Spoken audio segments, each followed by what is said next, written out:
Hello everybody, welcome back to another video. Today is another discussion type video where we're going to be talking about the Edmonton Oilers offseason as we're really going to be kind of getting ready towards kind of the upcoming season as we're getting very close to the draft, as we're almost near the Stanley Cup Finals.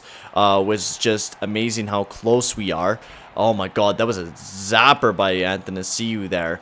Which we are going to be talking about tons of news for the Oilers over the next couple of days, since, I mean, Oilers rumors have been just buzzing. There's been articles written about what's going to be happening with the defensive core and what's going to be overall happening with the team, as we had Darcy Kemper rumors, but we'll get into that much later on when we actually make a move, because right now they're just rumors. So we're going to have a discussion kind of question today, as we're going to be talking about, should we buy out James Neal, which this gameplay is going to be absolutely perfect for us, since we're actually going to be facing the Calgary Flames, which is actually quite funny.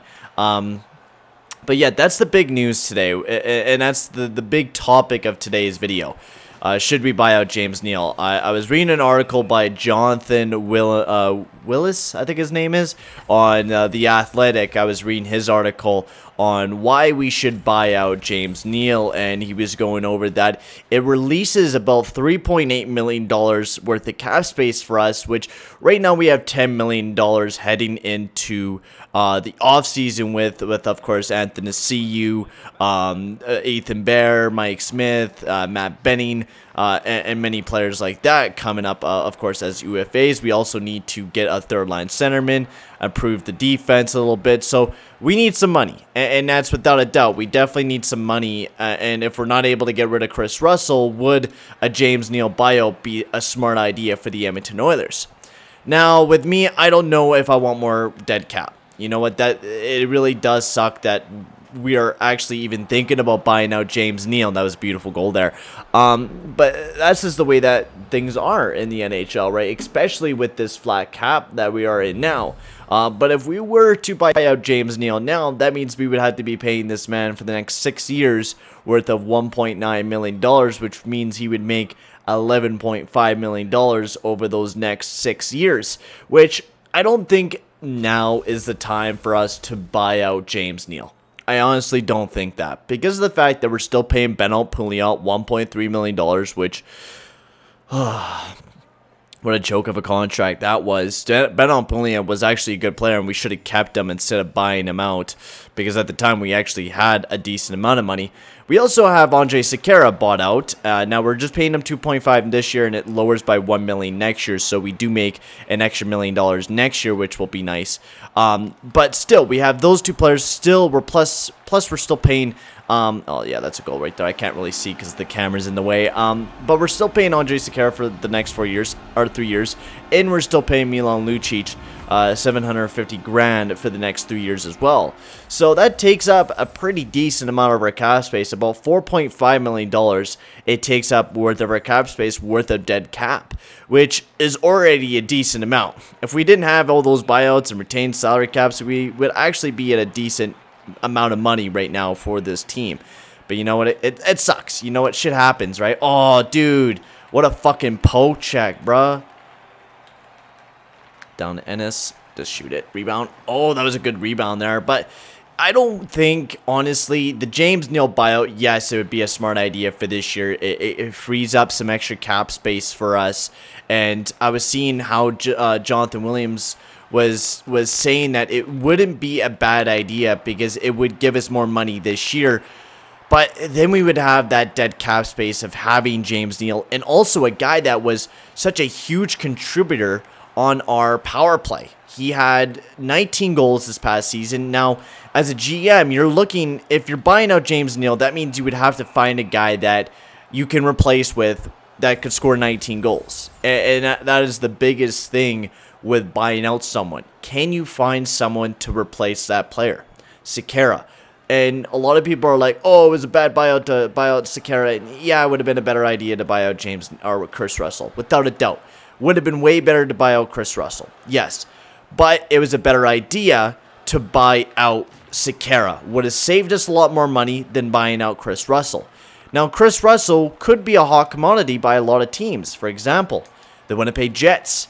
And there's a lot of other teams that can maybe give us a third line player, like someone was saying Derek Ryan, for a guy like a Chris Russell or a Sam Bennett, who does need a new team from of course, the Calgary Flames.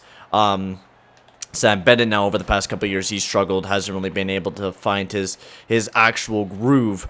So that would not be a smart idea, or it would be a good idea to maybe go look down that avenue, which Ken Holland has. He's probably looked through every avenue that you could possibly look for a trade. Now, he has said that he's not going to be making any deals until the playoffs are done, so he can look at every other team, which is a smart idea. I love the way that he's thinking with that, and I think that is the best way to think for our team right now, is that he got to look at every commodity that he could look at. And with all these other rumors, I'm going to make another video talking about our defense and what we should do with that, because that is another topic where I got to talk about the Oilers fans and just the overall hate for Darnell Nurse, and we should trade Klubbaum, Nurse, whoever.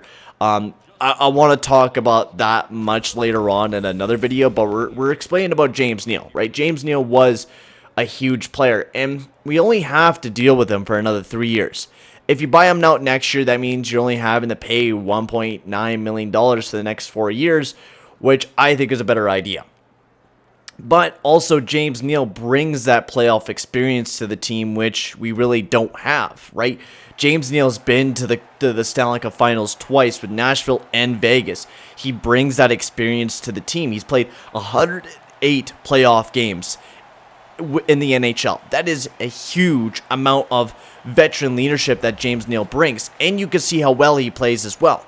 He does a good job when he's out there, and you know what? He's definitely aging, and he's probably not going to be as great as he was last year. As I can't speak English, but he's definitely not going to be as great as he was last year. That's without a doubt. He's definitely not going to score 19 goals next year. He's probably going to score 10. But you keep him for another year, he gets you another 10 goals. That's perfect. That adds another 10 goals to your team, and maybe even a couple if you make it to the playoffs. So I think we don't buy out James Neal. And that's just my thought. We deal with the money that we have this year, and we deal with it, right? You maybe make a deal. Maybe you get rid of Chris Russell. Maybe you trade away Larson or somebody like that, right? You make some small moves. You improve the team 5-on-5 wise, and we keep James Neal. James Neal was a huge contributor in the playoffs. He scored some very big goals for us. I think we keep James Neal. I don't think we buy him out. Now, if we were to buy him out, now, hey, that opens up some areas to pick up a third-line centerman, add some extra room for our team. But right now, I think we just keep it the way that we have it. But for right now, guys, I'm going to end the video here. Thank you very much for watching. Make sure to like and subscribe, as right now my goal is looking to hit 200 subscribers, as we're getting so close to that point right now. Like, it is crazy how many subscribers we have been gaining over the past couple days. It's just been detrimental. That doesn't make any fucking sense. And it's been amazing to see how many subscribers I've been getting over the past couple days. So make sure to hit that subscribe button and that like button as well. I'm going to end the video here. Thank you very much for watching, and I'll see you guys in the next video. Adios, amigos.